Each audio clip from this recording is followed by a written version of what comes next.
I want you to look at the camera right now, and I want you to say that you don't like Matchbox 20. Oh my God. Hello there. Whether you're here for the music, the memories, or the emotional damage caused by one awesome mixtape, this is Play Record. I'm Tyler. I'm Jess. And today we are going to talk about something that gets me a little fired up.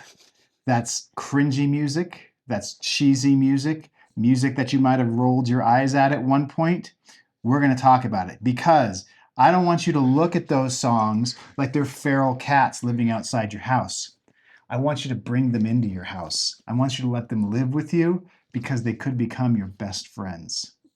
Yes. Yeah. Before we get started, be sure to hit the subscribe button below. This idea started from a situation I found myself in a few years ago. This was probably like 8 years ago or so.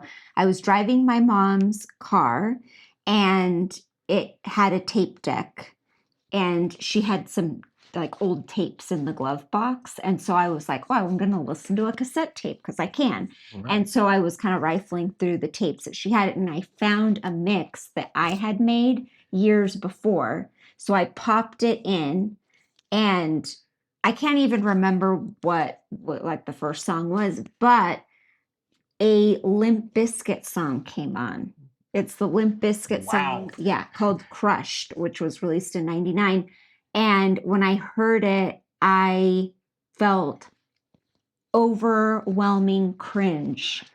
You by yourself in the car? I was by myself. Just you and God? Yeah. He's judging you? And I think what makes that song like cheesier is the fact that in the opening, he actually yells, Limp Bizkit, which a lot of people seem to do that, I guess. Yeah. Is that a red flag? I don't know. A lot of people do that, like DJ Khaled. Yeah. Maluma. He does that too. He does. Maluma, baby. Yeah. So a lot of people do that, I guess. It's not really my vibe, but anyway, so the song comes on and I felt so cringy and uncomfortable and I felt embarrassed. I was by myself, but I felt embarrassed hearing it. But then also we read this book called Love is a Mixtape by Rob Sheffield. Great book. Years ago, years before this situation happened. And it's a beautiful book. Rob Sheffield is a writer for Rolling Stone. He's written for them for years. Mm-hmm. And the whole story is really beautiful, but it's centered around music and mixtapes.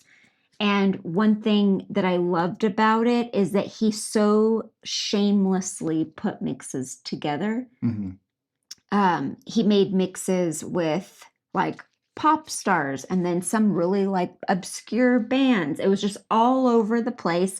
And he's never apologizing for the music that he's choosing. Mm-hmm. And as I was reading it, I realized that we really shouldn't feel embarrassed because it's just this like snapshot of whatever time of your life that you were listening to this music and enjoyed it. Sure. So like at one time, I liked that Limp Bizkit song. And I actually tried listening to it today. Or I didn't try. I tried listening. I put it on today because I was like, I like knew some of the words. It's like the one that's like, this is how we learn. Yeah. And so I was like, how does that song go? And so I played it. And as soon as I heard the Limp Bizkit in the beginning, I was like, oh God. Did you get a cold cringed. sweat? Yeah, I like cringed all over again. But I was like, well, whatever, I liked that song at the time. Yeah. One of the things that I think came from Love is a Mixtape was like a permission to indulge in any song, as cheesy as it is, if it makes you laugh, if the people that you're with are having a good time with it, then like what else is there? Like what more do you want from a pop song? Exactly. And I think about that all the time. Like it's a pop song. If it makes you laugh, if it makes you smile, it might do other things, but if it does those things, then yeah, it's succeeded on some very important level. Right. Yeah, absolutely. Okay, before we go any further, because I can talk a lot about Love is a Mixtape. I was a teacher. I used to teach it for a long time. We talk about it all the time. Let's pause. Let's talk about what's on our turntable today. Yes. Today we have La Lome, and they are a Los Angeles-based band. They're all instrumental, really cool Latin influence sounds. We got to see them live in Santa Fe last year, maybe. About a year ago. And really cool atmospheric music. It's great if you're having a party, if you're having a pool party, if you're that could have been just a pool party mix. Yeah. Yeah. Yeah. So I forgot about that one. so yeah, you should definitely check them out. And if you're an Angelino, I mean, this is a band that celebrates Los Angeles. The songs are named after streets. It definitely has a very Los Angeles feel to it. So, you know, all you Angelinos out there, definitely give La Loma a listen because they're repping your city really well. Jumping back into our discussion about Love is a Mixtape, I remember first reading that book and being moved by how moving it is. It's a book about love and loss, and so the mixes kind of cover a lot of ground in there. But like even in the darkest moments, there are songs on these mixes that kind of would make you blush a little bit or kind of make you think twice as to like why you would include this in some sort of somber mix. But like Rob is just so unabashedly dedicated to pop music in all varieties that it's impressive. It's like impressive that he's so confident in that regard. I think about that book in a similar way that I think about the movie Harold and Maude, which was a movie back when I was really in my early 20s. Like I watched it all the time. It's a strange movie about a young-ish boy who falls in love with an old woman, and they have a short romance. So you can, you know, get your head around that. Great movie though, lots of good Cat Stevens music. But at one point, Harold, the young boy, is sitting in a field with Maude, and they're... Well, hold on. He's not like a young boy. He's not like that makes it sound way worse. He's a teenager. He's ambiguously aged. Like the way Bud Cort, the actor, plays Harold looks and the way he talks. Yeah, he's kind of got a baby like face. 17, maybe 18. Yeah, he's old enough to drive because he drives around a Jaguar that he's converted into a hearse. Yeah. So yeah, I would say end of high school age. So yeah, he's not a child. Yeah. But he's sitting with Maude in a field and they're talking about things and Harold is kind of trying to find himself. And Maude says to him, Harold, you have to live above morality or else you're going to miss out on too much life. And she's like waving at all the flowers in the field. And I think about that when I think about songs that you might roll your eyes at, or if you're a music snob, you might say, this is not good music. I just feel like you're missing out on so much if you deny these songs some amount of time on your mixes, or, you know. But parties. How much of that do you think comes with age? Because as like a 14-year-old, you might not have been thinking that way. So like, what are songs, like, can you think of any songs that you rolled your eyes at when you were younger that now you're like, that was actually a pretty good song? I'll go one better. Like, so I think when you're 14 or younger, 13, yeah, when you're first hearing about music, like I don't think you have the wherewithal yet to say that's bad music, that's good music, because you don't have any backlog of music other than what your parents listen to. So everything is kind of new and interesting. And I think it's like those later teenage years where you start to get that I'm cool, and so like this is not cool sort of thing. But I would say that I thought about it today. I didn't put it on my mix because I'm not quite ready to go there. But the song "Down" by 311, I'm like, what? Maybe that song. Okay, has... I gasped because I liked 311, and I had that tape. I had the tape that song was on. I can't remember. It might have just been called 311. But anyway, I kind of loved that album, and I loved that song. And I've razzed you about that for years. He would make fun of me all the time, or he would talk kind of negatively about them. Very negatively. Yeah. Like I've never said a kind word about 311 in my life until now. And I was sitting here today because it's the first song that I think... You should have put it on the mix. I'm not ready to go that far. No, it's a song that I think about. And, you know, we can kind of talk about this effect, the like nostalgia effect, but it didn't fit in at the time. Like I always felt like these guys are trying way too hard. But now that they're not in my face, they're not on MTV every day, I don't hear the song all that much. I hear it and I go, okay, like there's some interesting like reggae grooves in here. Yeah. The vocals are different. The whole presentation of the song kind of marries a bit of grunge with a bit of like reggae ska. It still maintains that nostalgia of the '90s, which I is more fun to me. So I guess I look at the whole of the song and all of these things that they were trying to do now, and I can respect anybody who's trying to do something and it's not conventional, and so you don't quite know if it's worthwhile or not. And I kind of think, all right, yeah, they definitely own their sound. Yeah, So and they I were can't like quite take different them away from actually that. when you said that. I thought, yeah, that's true because I had that tape.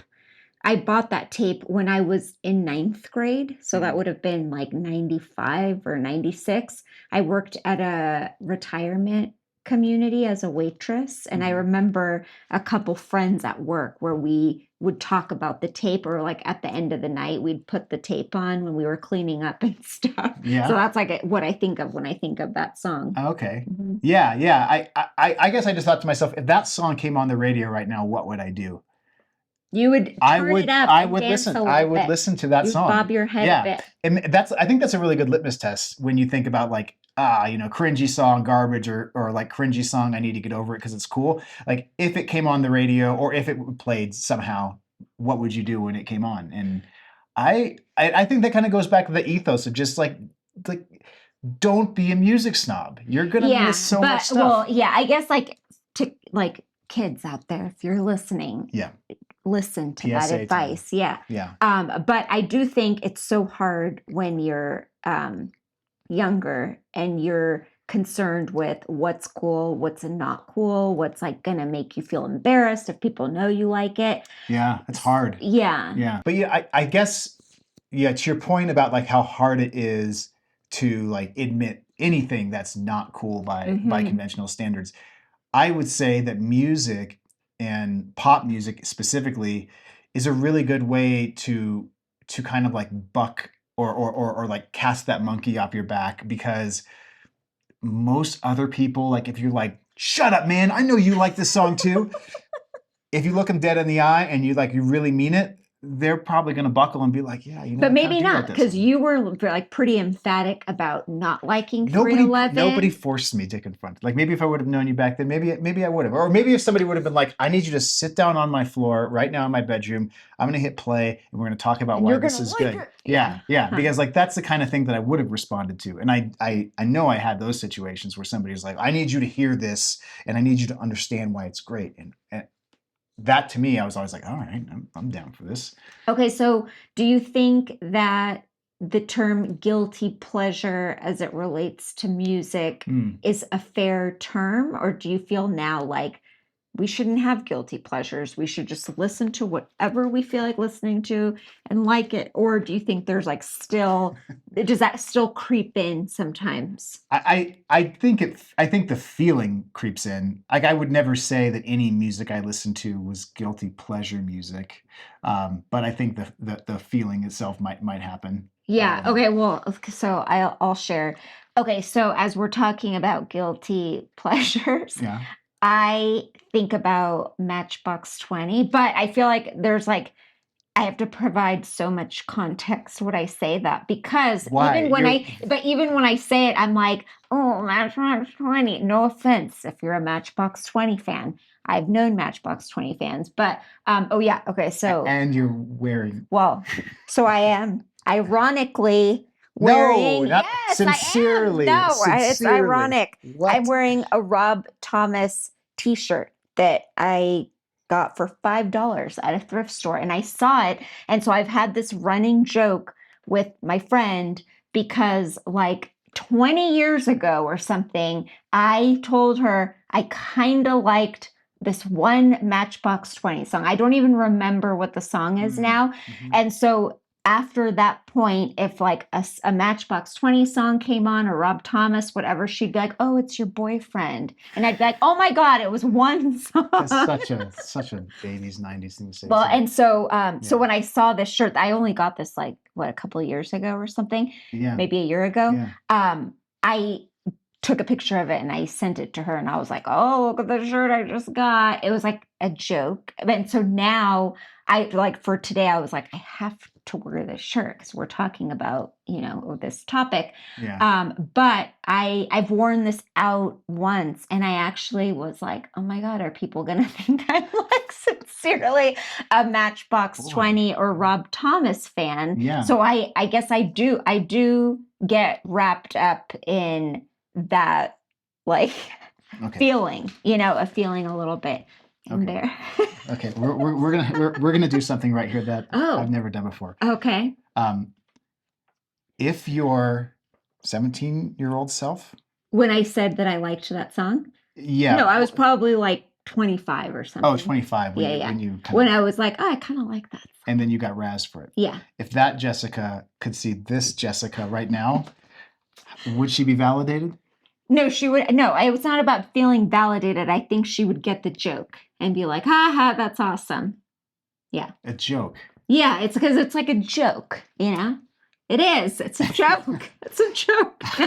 I want you to look at the camera right now, and I want you to say that you don't like Matchbox 20. Oh my God. Well, that's the thing. I wouldn't say I don't like them. But to be fair and to be totally honest, I've never listened to them. Like I've never actively listened to them. If I've heard a song, it's because it's come on the radio and I'm like, okay, I kind of like the song, but I've never like streamed them. I've never bought an album. And I mean, not that I shouldn't be like defending myself about this right now because they're fine. They're great. They've been around forever. So there's no shame if you are a Matchbox 20 fan. Well, okay, sorry. It was more of like an inside joke kind of thing. Yeah. I didn't mean to make you feel defensive about liking or not liking Matchbox 20. How about if we do this? You take some time over the next week and you listen to Matchbox 20 and I'll do the same with 311. Okay. Yeah. And then we'll report back. I want to nail down this thing about music snobbery, because if you are into music, if you go to concerts, if you talk music with other people, it always comes up, and it comes up in a few ways. I think it's either the person who liked them before they were cool. Mm-hmm. It's the person who wants to tell you how many times they've seen them live. Mm-hmm. And it's never a person who really wants to talk about the music, who wants to like tell you how the songs like really impacted him. It's just like it's like mountain climbers or hikers who want to tell you how many peaks they bagged, but they don't want to talk about like, oh yeah, when I was out here doing this, like I ran into these animals, and they don't want to talk about the experience. They just want to kind of like give you their checklist of things they've done. I absolutely feel dead inside when that happens when I'm talking music with somebody, because I know I'm not going to get anywhere. It's just such a deflating conversation, and it just limits a good time for everybody. Because now like, oh, if I decide that I want to play a song by Sugar Ray, who we're going to talk about, then this person's going to look at me strange, and they're probably going to talk about me when they go home, and they're going to they're going to make it known that it's not cool. And it's just such a bad way to be. Yeah. Yeah. So I really encourage people to avoid this.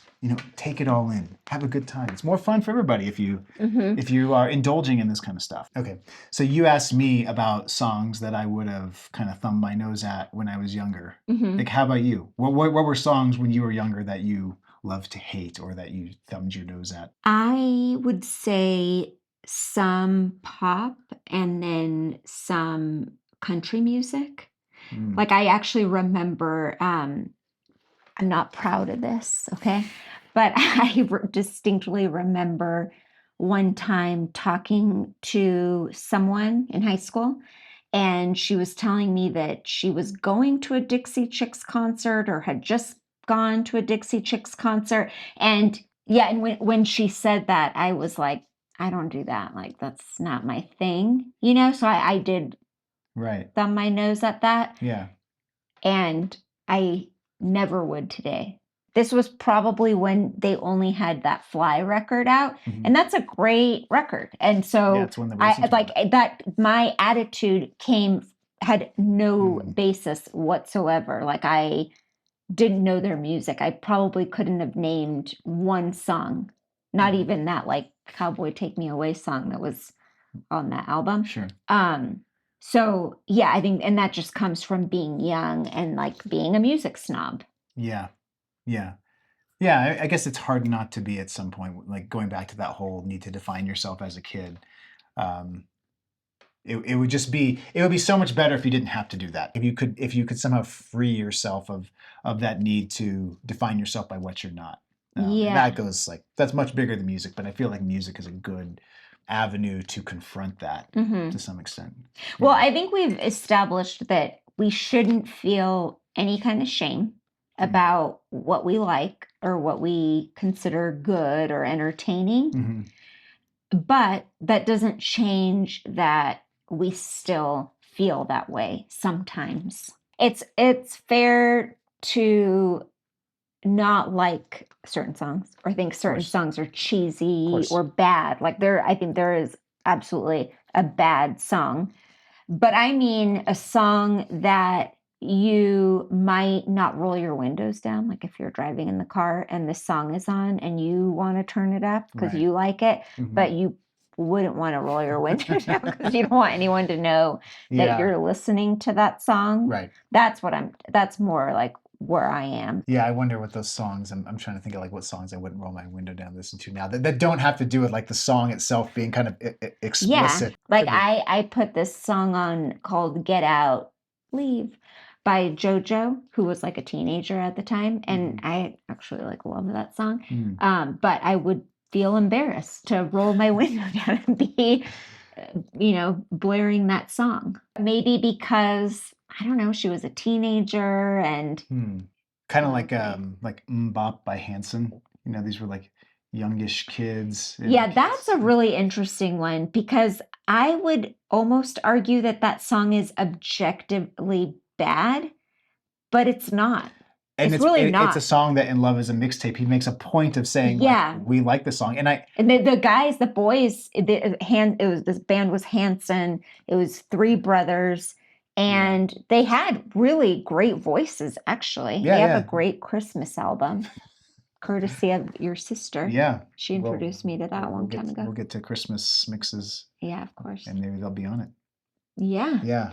Yeah, but yeah, I would agree. Bop is was such a cheesy, cringy song to me and to you, I guess, back then. But like listening to it now, it's a little bit, it can feel a little hokey, but it's not a bad song and they sound great. Yeah, it kind of falls into this category. Maybe JoJo's like that too. Hanson's like that.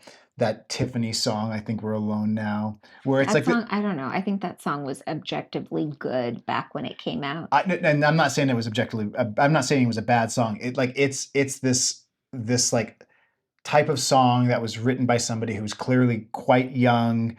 It had a music video in this case that was a little bit cringy. She's in a mall. I think it's in Salt Lake City, Utah. At one point, she's dancing with this old guy. Like everything about it kind of feels like a bit too good natured for like rock and roll or pop music. And one of the things that I think we need to talk about is looking at a band like Hanson and how we might have thought, oh, this is not cool. Like back then it was cringy. Like what is it? It wasn't cool. No, it wasn't. You know what I mean? No, it wasn't cool. Maybe to like a 9-year-old at the time. Yes. But like for an adult or a teenager at that point, no. Yeah. So like, what causes it?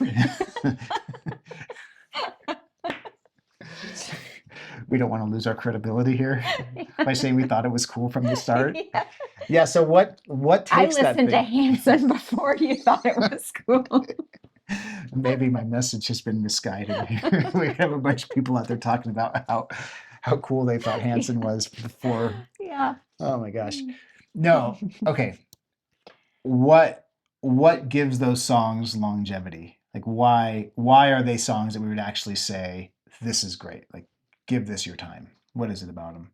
Well, that's funny that you ask that question because one of my questions I thought about today was, does nostalgia make a song good?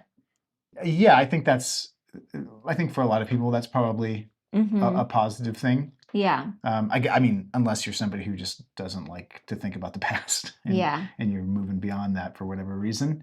But yeah, I think a song that has a strong nostalgic quality is going to be one that you are more likely to defend. Hmm. So I think that there's something to that. Let's talk about our mixes. Yeah. I realized after I picked my top 5 for this mix that I picked none of the bands are American, Oh, and that's I interesting. didn't realize this about 2 of them. Uh-huh. But I'll start. So the first band on my list comes from our generation, and the band is Len, and the song is "Steal My Sunshine." I learned that the band is Canadian today. Really? I did not know that. Yeah, and that song "Steal My Sunshine," if you remember it, was this like a poppy track. They're in the music video. They're all riding around in a car, and they kind of look like a bad version of of what kids thought was cool back then. You know, the bleach tips and the weird sunglasses and the baggy clothes. Like it was like everything was too much. Uh-huh.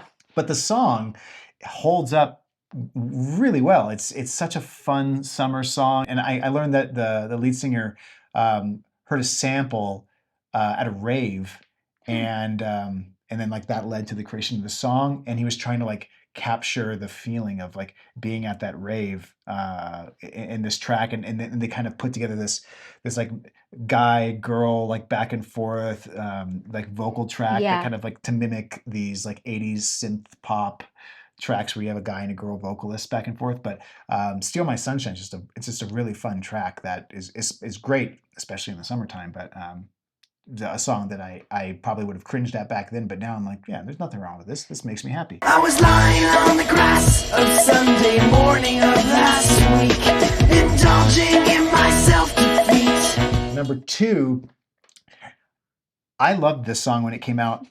The music video, I almost don't want to say anything about the music video. I think you should just go watch it. But the song was called "Roll to Me" by a band called Delamitri, and they were an Scottish band, excuse me. And the song is kind of an upbeat, jangly indie pop song. And it kind of sounds like it's, you know, the girl, you've had maybe you've been in some bad relationships, but it's your time to roll to me and like be with me, and I'm gonna like change things for you. It's just so good natured. I'm not going to say anything about the music video, but if you watch the music video, it totally changes the context of the song, but it kind of cements this song in your heart because it's so weird. And the band was always so upset that was the song that in the States everybody loved because they thought it was a throwaway track. And Delamitri's a great band. Like they've released a bunch of albums in the UK. They have lots of hits, but in terms of songs that were cringy at the time, this one definitely owes to the music video, but it is a fantastic song. Look around your world, pretty baby, is it everything you hoped it'd be? So number 3, I'm gonna go with "Torn" by Natalie Imbruglia, which I just learned is a cover. What? Yeah, it's a cover. What? Yeah. By whom? The band is Or whose? the original band. It's kind of like a droning alternative, like really. From where? Do you know where that band is Oh, from? I don't remember off the top of my head. Wait, and where's Natalie Imbruglia from? She's Australian. Oh, I knew that. I Yeah, knew that. yeah, I so- loved that song actually. Like it was weird. Like the lyrics are weird. Yeah, so You I know, think like you're like, what is she the talking about? cringy quality of that song comes in the fact that it's just like, what is happening Yeah. to this person? Yeah. What's yeah, happening? yeah. I'm lying naked on the floor. You know, I guess there's something to the alternative scene where people would just say these extravagantly emotional, Melodramatic things, yeah. In the Mhm. music video, like this guy's leaving her, and it's a stop motion animation of her apartment being emptied out. So she's like, our dog is going crazy. Shh. Yeah. So her life is kind of crumbling, and so maybe like there's some like cringiness to the melodrama in that song. That's kind of what I remember at the time. But I think it's a great song. I love belting that song. Yeah. I'm all out of faith. This is how I feel. I'm cold and I am shamed. Lying. So those are 3 songs that I was around for the cringiness. The next 2 songs are songs that like have kind of been that I love, but like over time, like I hear people talk about them and how they didn't like them. And the first one is "A Little Respect" by Erasure. I love Erasure. Like and I don't know why it is, because they're a band that's just so kind of ethereal and poppy and light. None of their songs are really hard hitting in any way. They're all just, they don't need to be anything. I think A Little Respect falls into the cringy realm of things because the music video was released right around the time of the Seoul Olympics in 1988, and the Oh. song they has like, I don't you give me no, don't you give me no soul, and they're like talking about like having soul, but they would wave the Korean flags in the video because it was cute. in Seoul. So Okay. so like Erasure had this cringy quality to it. The music video was kind of a bit over the top and on the Mhm. nose with the Olympics. But I love that song. It's a song that if I could hit the high notes, it would be one of my karaoke jams.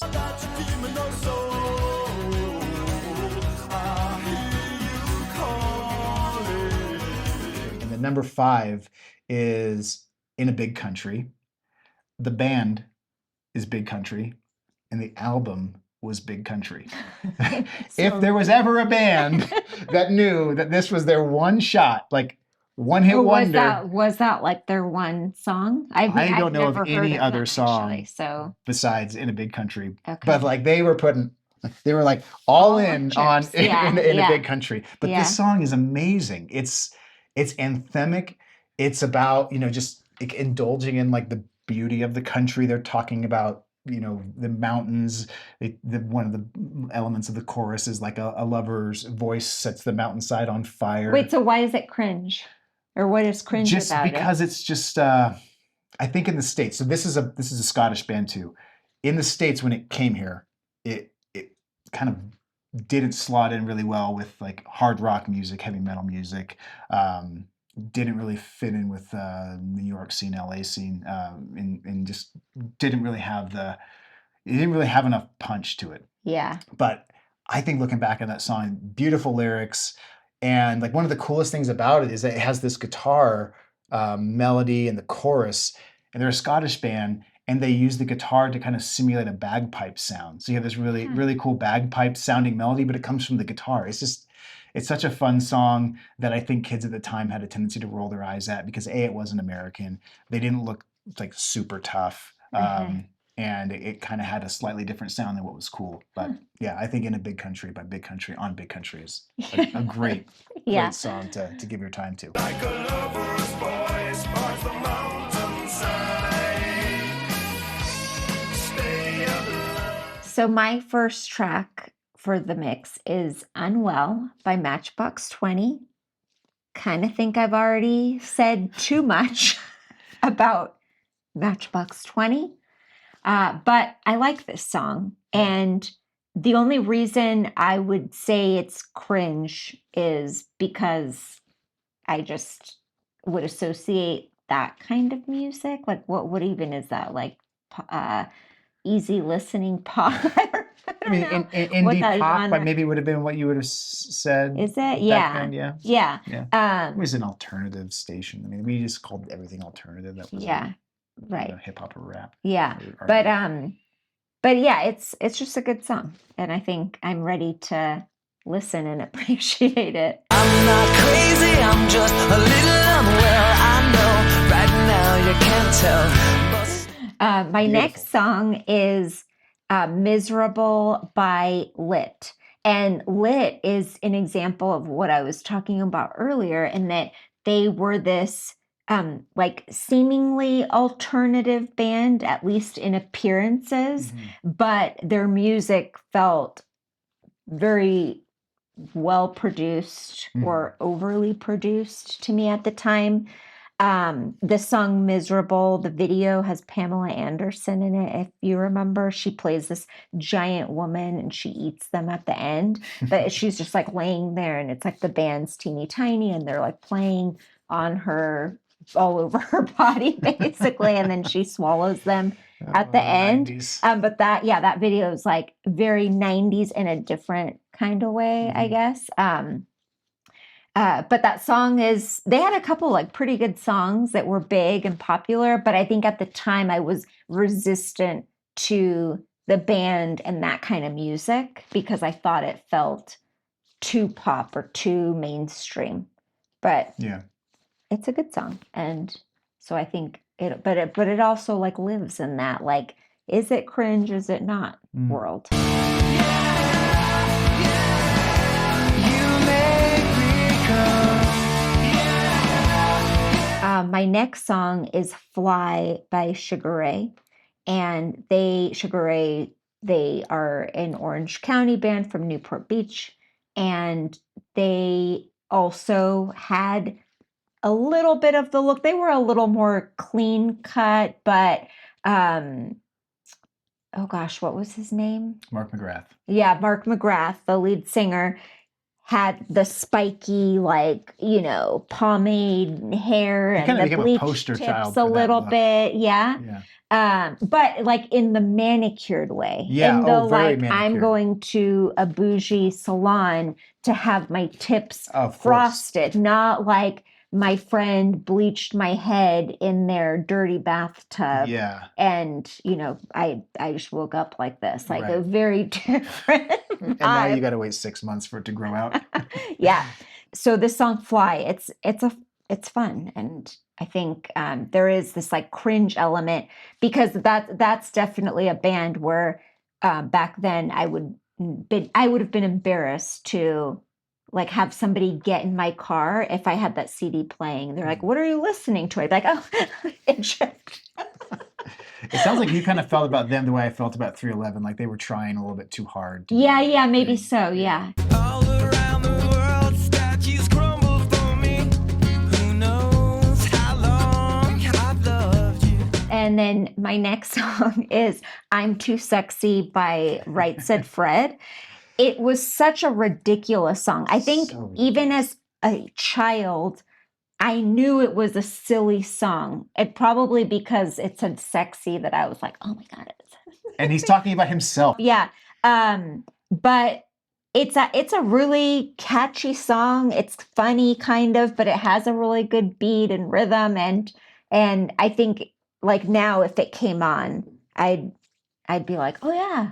Yeah. Song. I love this song. But it is like there's like I guess the cringe factor or the lyrics and the guy's voice. Like he has this really deep voice. And but, he's a good singer. yeah, so Yeah. then the album Up, that's a kind of a great album. It I mean, does I don't have know good if songs. I don't want actually I wouldn't say great album. It's a good album and it's fun. It's a and fun album. yeah, and it's Mhm. worth listening to if you're not familiar with it.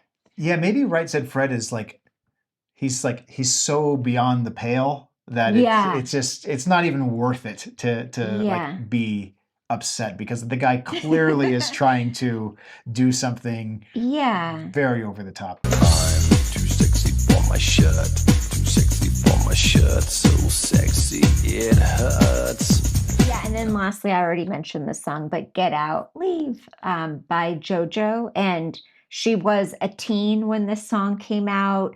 I can't remember if there's a version of this song or if she just did a different version with Lil Bow Wow, who later became Bow Wow. just Bow Wow. My friend and I love that song. And still, like, just recently she texted me and was like, oh my gosh, JoJo's playing right now. Like she was probably grocery shopping or something.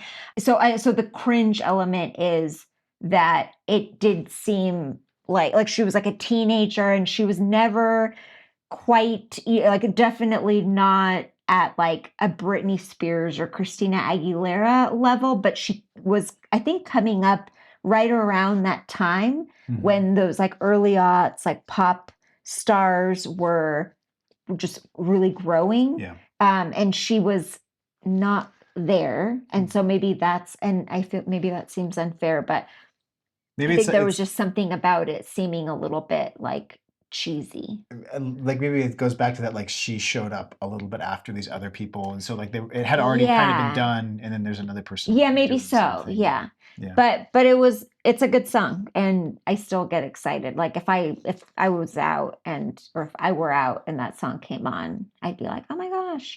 Get out right now. It's the end of you and me.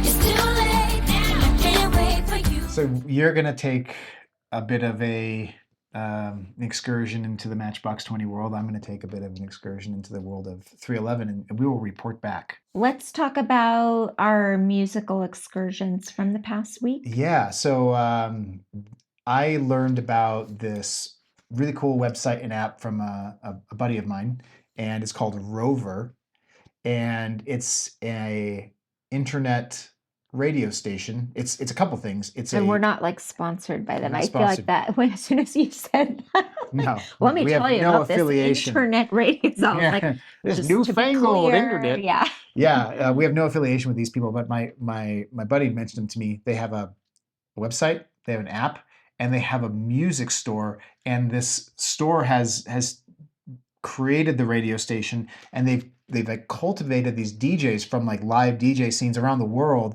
who all have very eclectic tastes, who put together great mixes, and they give them slots, and then they come in and they play their music in those time slots, and it's all this very thematic. Everybody's got a very strong point of view. They're all like severely vetted because they're trying to put together a really good product. And I recommend if you like DJing, if you're interested in eclectic music, give them a listen. You can go on the app, you can see who the DJs are, you can kind of learn about what their sets are, you can listen to past sets to kind of see what you like, and then you just listen to them live when they're on. It's a great musical experience. Cool. So there's an app for There's an app, yeah, the Rover, ROVR. Check Cool. it out. Very cool. All right, we're almost at the end of the show. Let's make a toast. As we're wrapping up, we want to take a moment to toast to listener at third 2891. Last episode where we talked about unrequited love mixes, they responded in a comment and recommended Palamine, which is this Dutch indie band. And we listened to them quite a bit in the last week and loved it. Loved this album. So thank you for your recommendation. So cheers to you. Well, so we've covered a lot of cringy music. We really hope that you guys like and comment on this. Tell us the music that you find cringy, but that you would definitely stand behind and that you want to bring into your house, like that feral cat that needs love.